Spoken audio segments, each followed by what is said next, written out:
नमस्कार,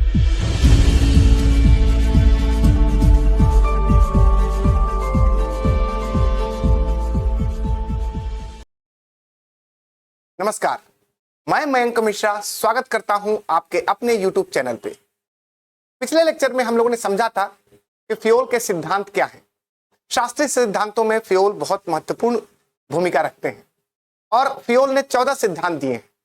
इसके पिछले लेक्चर में हम लोगों ने टेलर को भी समझाया और टेलर ने वैज्ञानिक प्रबंधवाद समझाया था। तो हो सकता है 5 मार्क्स में आपके पूछे कि फ्यूल और टेलर के बीच जो सैद्धांतिक विचारधारा है उसमें क्या अंतर है। तो उसको आज हम लोग समझेंगे 5 मार्क्स के लिए कि एफ.डब्ल्यू. टेलर और हेनरी फ्यूल के बीच के सैद्धांतिक अंतर को समझाइए या स्पष्ट करें। ये आपके 5 मार्क्स में आ सकता है, 5 मार्क्स में पूछ सकता है। तो चलिए समझते हैं। इन दोनों विचारकों को हम लोग पढ़ चुके हैं। अगर आपने वो वीडियो नहीं देखे हैं तो जाइए प्लेलिस्ट में और आपको वो वीडियो मिल जाएंगे, उस वीडियो को देख लीजिएगा। टेलर ने वैज्ञानिक प्रबंधवाद के जनक माने जाते हैं। टेलर यानी कि टेलर के पहले कोई भी कार्य सिस्टमेटिक रूप से नहीं होता था। टेलर पहले ऐसे विचारक हुए जिन्होंने वैज्ञानिक प्रबंधवाद को लाया कि अगर हम ऐसे काम करेंगे तो इसका परिणाम ये होगा। जब कोई कार्य और कारण पे कोई चीज निर्भर होती है तो उसको हम वैज्ञानिकता कहते हैं। Systematic and micro analysis is called science. तो ये देखिए, वैज्ञानिक प्रबंधवाद जो है वो किसके द्वारा लाया गया? तो टेलर के द्वारा लाया गया। अगर हम फ्यूल की बात करें तो फ्यूल ने आधुनिक प्रबंधवाद के जनक हैं। आधुनिक प्रबंधवाद की एक संस्था के अंतर्गत किस प्रकार प्रबंधन होना चाहिए उसके जनक फ्यूल माने जाते हैं। थोड़ी बहुत वैज्ञानिकता फ्यूल भी अप्लाई करेंगे, यानी वैज्ञानिकता के आधार पर फ्यूल भी हैं, लेकिन उस वैज्ञानिकता को उन्होंने प्रबंधवाद में डाला।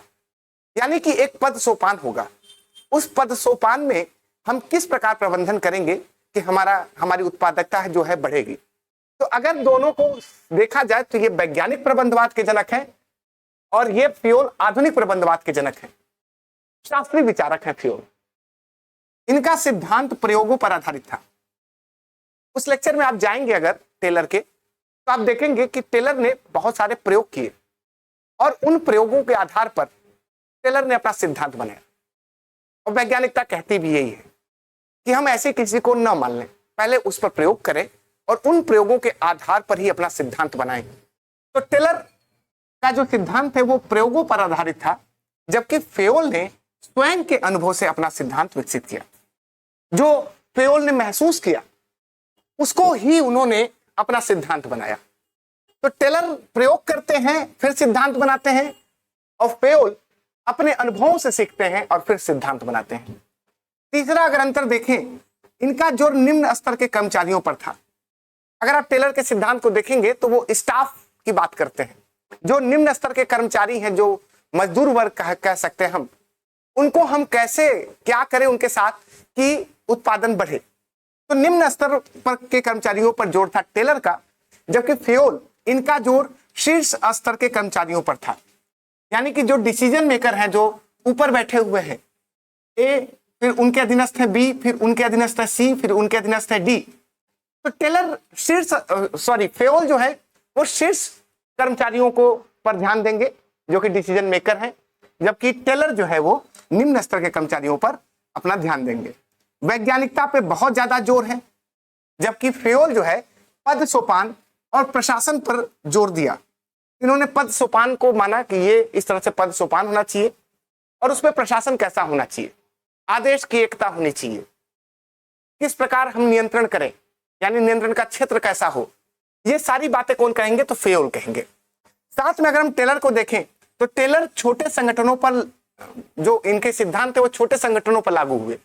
यानी टेलर का सिद्धांत छोटे संगठनों के लिए तो ठीक है, लेकिन अगर हम बड़े संगठनों की बात करेंगे तो कहीं ना कहीं फ्यूल की बात आएगी। तो बड़े संगठनों पर लागू किया फ्यूल ने अपने सिद्धांत को।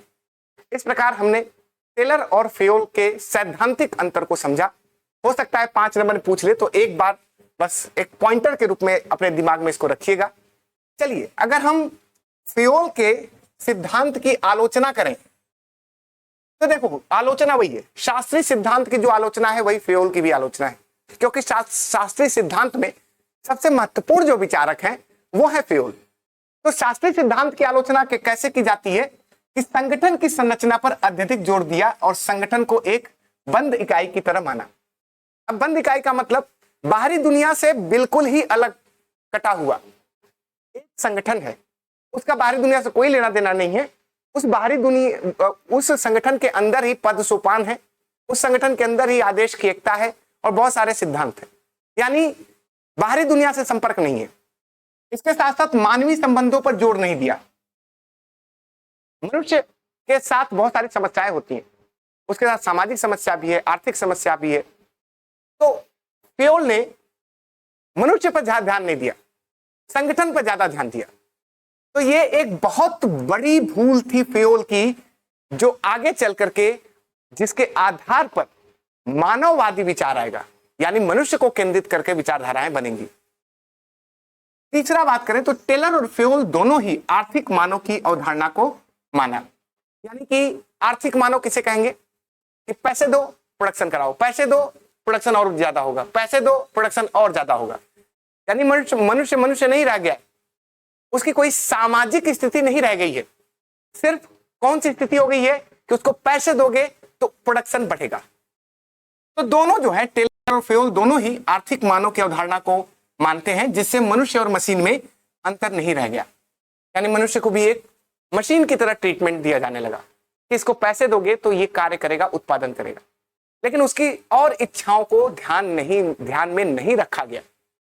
इसके साथ साथ केवल औपचारिक संबंधों की व्याख्या पर जोर कि संगठन होना चाहिए, संगठन में इस तरह से पद सोपान होना चाहिए और इस पद सोपान के अंतर्गत इस तरह से कार्य करना चाहिए। फ्योल बस उन्हीं चीजों पर जोर देते हैं। तो इस तरह से हमने देखा कि फ्योल की आलोचना क्या है। अगर मान लीजिए भी 5 मार्क्स में आपसे पूछ सकता है, अगर 5 मार्क्स में पूछे फ्योल के सिद्धांत की आलोचना, तो इजीली आप इसको समझा सकते हैं। या अगर 11 नंबर में आ जाए कि फ्योल के सिद्धांत का आलोचनात्मक मूल्यांकन करें, तो फ्योल का सिद्धांत भी आपको समझाना है, साथ में उसका आलोचनात्मक मूल्यांकन भी समझाना है। और सबसे बड़ी बात है कि फ्योल केवल औपचारिक संबंधों की बात करेंगे। औपचारिक संबंध कैसे होते हैं आपको मालूम है कि ए के अंदर अधीन काम कर रहा है बी, बी के अधीन काम कर रहा है सी, सी के अधीन काम कर रहा है डी। ये औपचारिक संबंध है, यानी बॉस के अधीन बॉस आदेश दे रहा है बी को, ये आदेश दे रहा है इसको, तो ये एक औपचारिक संबंध है। फ्योल औपचारिक संबंध की बात करेंगे। पहली जो आलोचना वो ये है। दूसरी, मानवीय संबंधों पर जोर नहीं दिया गया और इस कारण से जो नई विचारधारा आएगी उसको हम मानव संबंध सिद्धांत कहेंगे। यानी ये जो विचारधारा आएगी शास्त्रीय सिद्धांतों के बाद, ये मानव को ही जोड़ देगा, यानी मानव को सबसे महत्वपूर्ण अंग मानेगा, अनौपचारिक संबंधों की व्याख्या करेगा कि सिर्फ मनुष्य को औपचारिक संबंधों में ही नहीं रहना है, उसके अपने और भी संबंध हैं, संस्थान के बाहर भी वो संबंध है, संस्थान के अंदर भी संबंध है। तो उसके मानव के अनौपचारिक संबंधों की व्याख्या की जाएगी। सामाजिक मनुष्य की अवधारणा का विकास हुआ, यानी मनुष्य एक सामाजिक प्राणी है, उसकी इच्छाएं हैं, उसकी सामाजिक इच्छाएं हैं, उसकी मानसिक इच्छाएं हैं, उसकी बहुत सारी इच्छाएं हैं। तो अगर हम उन इच्छाओं को पूरी करेंगे तो उत्पादन बढ़ेगा।